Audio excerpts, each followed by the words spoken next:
जिस समाज और सोसाइटी में रहते हैं वहां हमें बचपन से यही बताया जा रहा होता है, जाने और अनजाने में हमें यह बताया जा रहा होता है कि बेटे इस बात को देखना कि समाज क्या कह रहा है। फिर एक बीमारी बन जाती है जिसके अंदर इस बीमारी का नाम होता है क्या कहेंगे लोग। ऐसा कुछ बन जाता है और हम लोग अपनी पूरी जिंदगी के अंदर अपने आप को समाज के अकॉर्डिंग चलाने की कोशिश करते हैं। समाज अगर हमें अच्छा कह रहा होता है हम अपने अंदर अच्छा फील करने लगते हैं। समाज अगर हमें बुरा कहना शुरू करता है तो हम अपने आप को बुरा समझने लगते हैं। Getting my point? ये सिंबल हमारे साथ होता है। लेकिन याद रखिएगा दोस्तों, दुनिया के अंदर आज तक जितने भी लोग कामयाब हुए हैं उनका एक ही उसूल रहा है कि उन्होंने सबसे पहले अपने अंदर से जो बात खत्म की है, जो बीमारी खत्म की है, उस बीमारी का नाम है क्या कहेंगे लोग। Getting my point?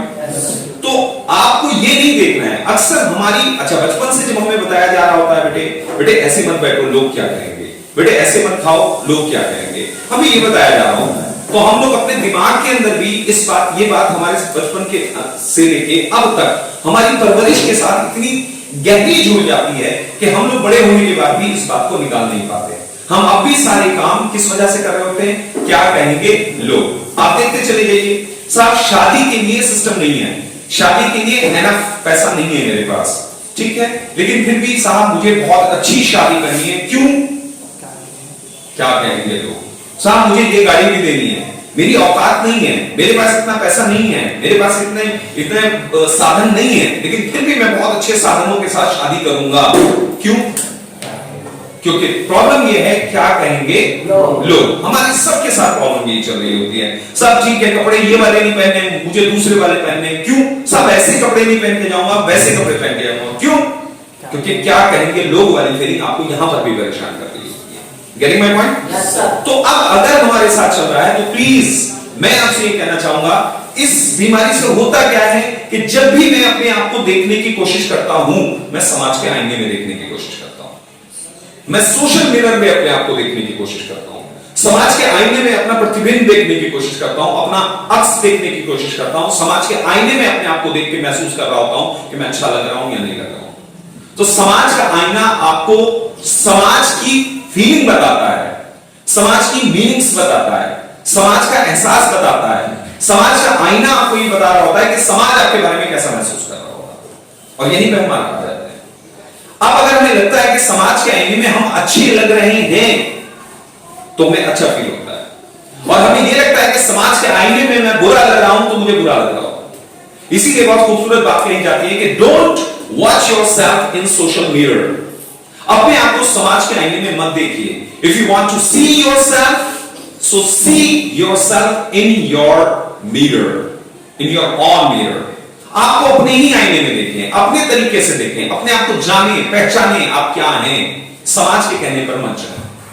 समाज के कहने पे जाएंगे तो याद रखिएगा कि आपके अंदर जो पोटेंशियल छुपा हुआ है, जो काबिलियत छुपी हुई काबिलियत जिसे पोटेंशियल कहा जाता है, वो कभी बाहर निकल के नहीं आ सकेगा।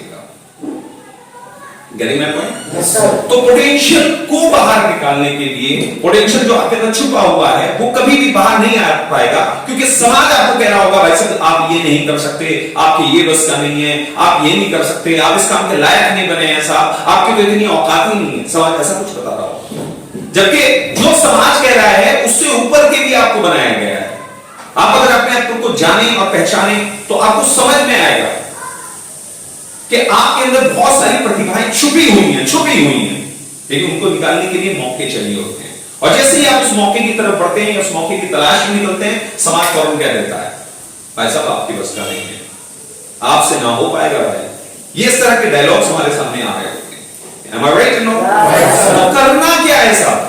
ये बात, अगर इस बात को और गहराई से अगर समझाना चाहूं तो एक छोटी सी स्टोरी में आपके साथ शेयर करना चाहता हूं। एक किसान, उसके दो छोटे छोटे बच्चे, एक की उम्र तकरीबन 6 साल की होगी, एक की उम्र तकरीबन 9 साल की होगी। संडे का दिन था, स्कूल का कोई प्रोग्राम था नहीं, स्कूल बंद था।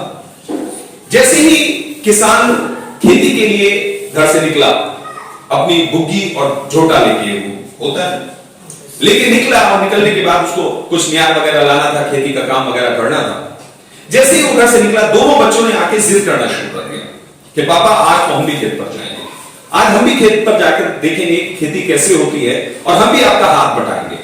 बच्चे जिद कर रहे थे, बाप बार बार मना कर रहा था। पीछे से मां ने आने के बाद कहा, अरे भाई छुट्टी ही तो है, आज इनको साथ लेके चले जाओ, ये भी तो उस दुनिया को देखना चाहते हैं, ये भी तो उस दुनिया को देखें, महसूस करें। इतना सुनना था कि बाप ने इस बात को तस्लीम कर लिया, इस बात को कबूल कर लिया, इस बात के ऊपर राजी हो गया कि ठीक है बच्चों चलो तुम मेरे साथ चलो।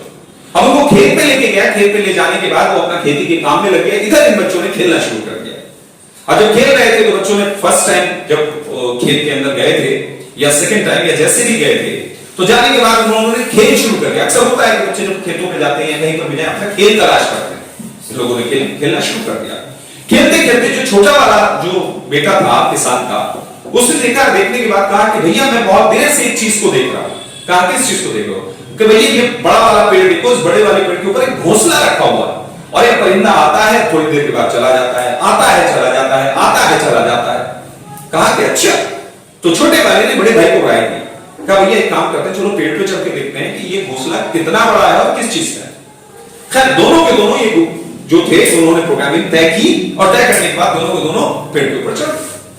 जब चढ़ गए तो जाने के बाद जो ऊपर जाके देखा तो उस घोंसले के अंदर कुछ अंडे रखे हुए। बड़े भाई ने छोटे भाई को कहा, छोटा भाई जो था बार बार अंडों के साथ छिड़खानी करने लगा ऊपर डाल के ऊपर चढ़ के। उसने कहा नहीं इसको टच मत करो, ये खराब हो जाएंगे। लेकिन छोटा भाई नहीं माना। बड़े भाई से कहा कि अच्छा चलिए उतरते हैं। जैसे उतरने लगे छोटा भाई चलते चलते एक अंडा अपनी पॉकेट के अंदर रखे चुपचाप बिना बताए बड़े भाई को वो साथ में लेके नीचे उतर गया। अब जैसे ही नीचे उतरे इतने उधर किसान जो था उसका खेती का काम खत्म हो चुका था। उसने कहा बच्चों चलो घर चलते हैं। अब दोनों के दोनों रुपये के अंदर बैठे जो सामान वगैरह था खेती का उसको इकट्ठा किया, सामान को रखा और घर की तरफ चल दिए।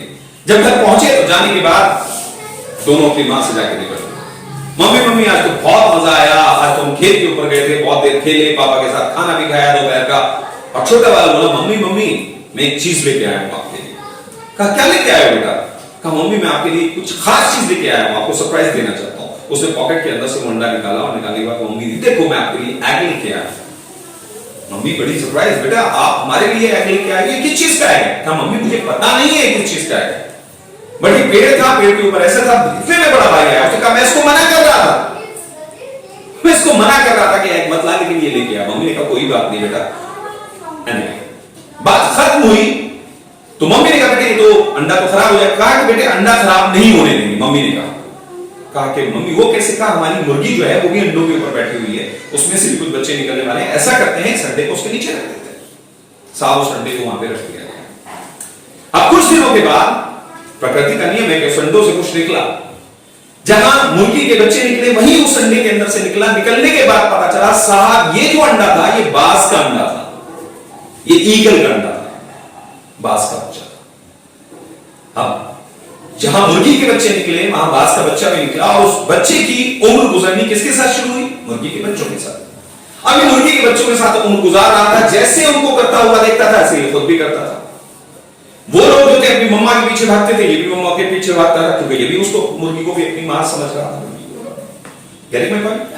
अब क्या हुआ कि ये ना ज्यादा देर ना ये मुर्गी के बच्चे ज्यादा ऊंचे उड़ पाते थे, तो ये भी कभी उड़ता नहीं। वो भी कूड़ा के अंदर से निकाल के वो खाती थी, जो गंदगी के अंदर दाने पड़े होते थे, ये भी उसी तरीके से खाने की कोशिश करता था। ये सब सिलसिला चलता रहा। कुछ दिनों के बाद अचानक क्या हुआ कि मुर्गी दौड़ी दौड़ी सारे बच्चों के पास आई और बहुत तेजी से उसने कहा कि चलो चलो चलो चलो अंदर चलो अंदर चलो अंदर चलो। बच्चों ने पूछा क्या हुआ मम्मा? कहा कि उधर आसमान में देखो। अब आसमान में देखा तो एक बहुत बड़ा परिंदा आसमान के अंदर उड़ा। जी साहब वो बाज था जो आसमान के अंदर उड़ा। बच्चों ने पूछा मम्मा इससे क्या करना? कहा कि बेटे ये बहुत खतरनाक जानवर होता है, इसकी उड़ान बहुत अच्छी होती है, तुम इसके बारे में नहीं जानते।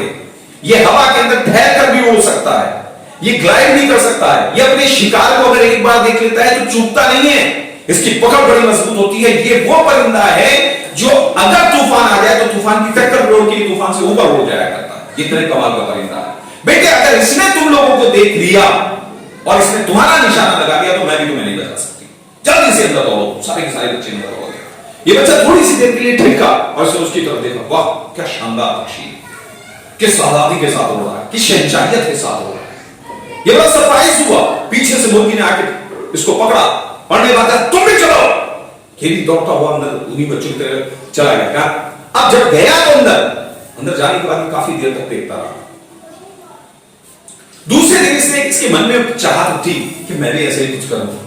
इसने भी उड़ने की कोशिश की, इसने भी थोड़ा सा कहा कि उस परिंदे की छाप इसके जहन के ऊपर पड़ चुकी थी।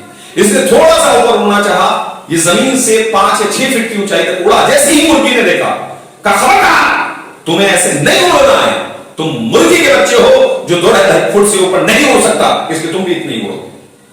और ये बच्चा पूरी जिंदगी ठीक इसी तरीके से 2.5 फुट से ऊपर नहीं उड़ा, गंदगी के अंदर से खाना खाता रहा और ऐसे ही मर गया। मेरा सवाल आप लोगों से, एक सवाल है आपसे, क्या ये बास का बच्चा क्या ऐसे ही जीने के लिए पैदा हुआ था? इसको गंदगी से खाना था, ज्यादा होना नहीं था, डर के जीना था, क्या इसीलिए पैदा हुआ था? नहीं साहब, ये ऊंचा उड़ने के लिए पैदा हुआ था, ये शिकार करने के लिए पैदा हुआ था, ये पक्षियों का बादशाह बनने के लिए पैदा हुआ था। लेकिन क्यों नहीं बन सका? वो इसलिए नहीं बन सका क्योंकि उसके चारों तरफ जो रहने वाले लोग थे, उन्होंने कभी भी इसको उसकी प्रतिभा का एहसास कराया नहीं। जब भी इसने अपनी प्रतिभा को दिखाना चाहा, लोगों ने रोक टोक करके कह दिया, भाई साहब तुमसे नहीं हो सकेगा। और ये पूरी जिंदगी ऐसे ही जीता रहा जैसे वो जी रहे थे, और आखिरकार ये ऐसे ही मर गया।